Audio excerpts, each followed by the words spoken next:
नमस्कार दोस्तों, स्विल्स लक्ष्य क्लासेज में आप सभी का हार्दिक स्वागत है।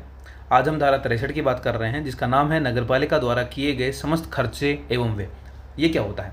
देखो, इन जनरल नगरपालिका जो भी खर्चे करती है, जो भी उसके द्वारा एक्सपेंडिचर किया जा रहा है, उस सारा का सारा पेमेंट कहाँ से उठाया जाता है? नगरपालिका की निधि के द्वारा वहाँ से पेमेंट होता है। लेकिन वो खर्चा किसी की गलती की वजह से उठाना पड़ रहा है नगर पालिका को।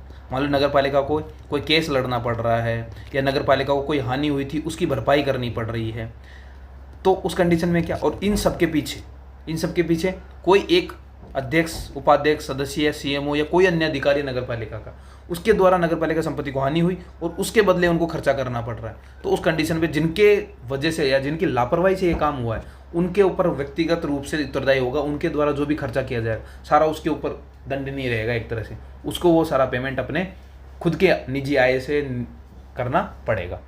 आगे समझ में क्या है 63 कि इन जनरल जो भी खर्चा होता है, जो भी व्यय होता है, वो सारा का सारा नगरपालिका निधि से किया जाना है। पहली बात तो समझ में आ गई भाई, वहाँ से पेमेंट उठना है, कोई प्रॉब्लम नहीं है। दूसरी क्या है, अगर ये खर्चा किया जा रहा है वो किसी की गलती की वजह से हो रहा है, किसी की लापरवाही की वजह से किया जा रहा है, तो जो खर्चा होगा वो जिसने लापरवाही की है उससे निकाला जाएगा। और वो लापरवाही चाहे अध्यक्ष करे, उपाध्यक्ष करे, सदस्य करे, ये तो हो गए निर्वाचित वाले, या सीएमओ साहब खुद करें, या सीएमओ साहब के अंडर जितने भी कर्मचारी अधिकारी हैं उनके द्वारा किया जा रहा है, तो सभी के ऊपर जिसने भी किया है, जितने भी लोगों ने, जरूर नहीं एक ने किया, एक ग्रुप ने किया तो ग्रुप का ग्रुप उस खर्चे को उठाएगा।